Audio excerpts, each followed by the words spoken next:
이스라엘 백성들이 오랫동안 종살이하던 애굽 땅을 떠나면서부터 하나님께서는 항상 그들 앞에서 행하시며 인도해 주셨습니다. 낮에는 구름 기둥으로, 밤에는 불 기둥으로 인도해 주시며 지켜 주셨습니다. 구름 기둥과 불 기둥은 하나님께서 함께해 주신다는 임재의 상징이었고 증거였습니다.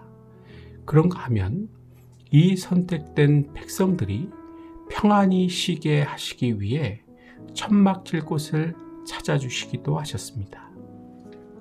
이처럼 하나님께서는 항상 택한 백성들인 우리가 광야와 같은 이 세상에서 방황하며 죽지 않고 희망을 가지고 살아가게 하시기 위해 앞서가시며 인도해 주시며 보호해 주시며 이끌어 주시는 분입니다.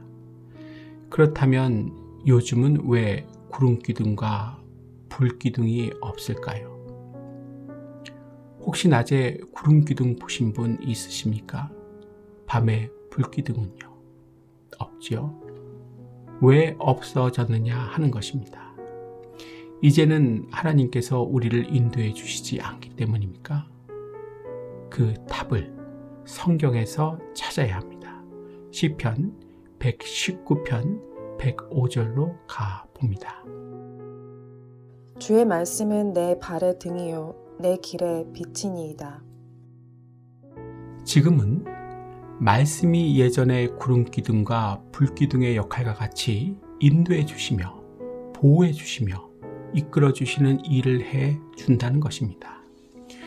구름기둥과 불기둥의 역할이 뭐였죠? 인도해 주시며 보호해 주시며 이끌어 주시는 역할입니다. 이것을 이제는 말씀이 발의 등이 되어서 길의 빛이 되어서 해주는 것입니다. 그렇다면 주의 말씀이란 무엇입니까? 이걸 잘 이해하는 것이 중요합니다. 주의 말씀이란 지금 여러분 앞에 놓여있는 기록된 주의 말씀인 성경입니다. 또 주의 말씀이란 지금 여러분이 듣고 있는 선포되어지는 주의 말씀인 설교입니다. 그러니까 성경과 설교가 주의 말씀인 것입니다.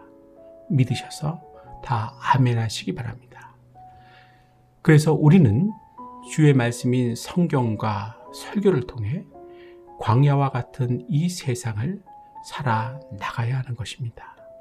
그런데 사탄은 이걸 어떻게 해서라도 방해합니다.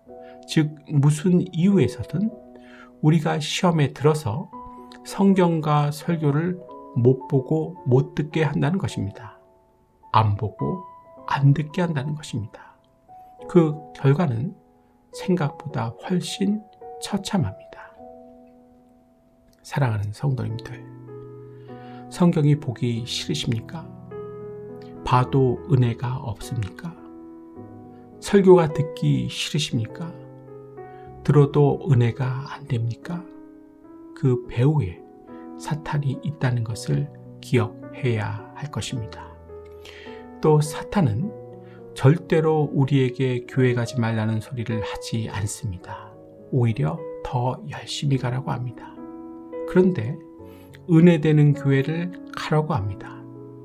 은혜되는 교회란 내 뜻대로 할 수 있는 교회, 그래서 내 기분이 좋게 다닐 수 있는 교회를 말하는 것입니다. 하지만 신앙생활이란 기분 나빠도 내 뜻을 하나님의 뜻에 맞추는 것입니다. 기도는 그럴 수 있는 능력을 달라고 하는 것이고요. 맞지요? 이렇게 잘 알면서도 우리의 실상은 사탄이 시키는 대로 합니다.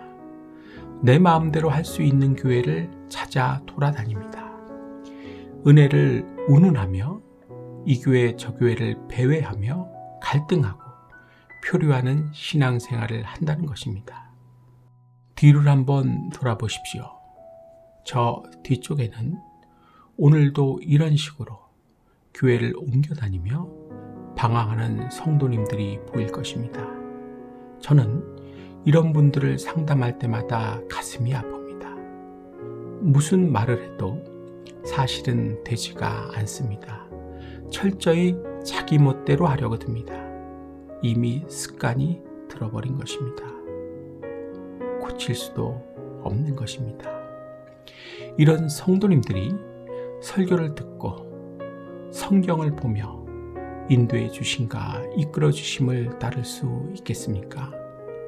이런 성도님들이 지켜 주심과 보호해 주심을 받을 자격이 있겠습니까? 이런 성도님들이 주의 말씀을 주의 말씀으로 아멘하며 화답할 수 있겠습니까? 아니죠. 그렇게 될 수는 없겠죠. 이렇게 사는 인생을 사탄이 나에게 노리고 있는 것입니다.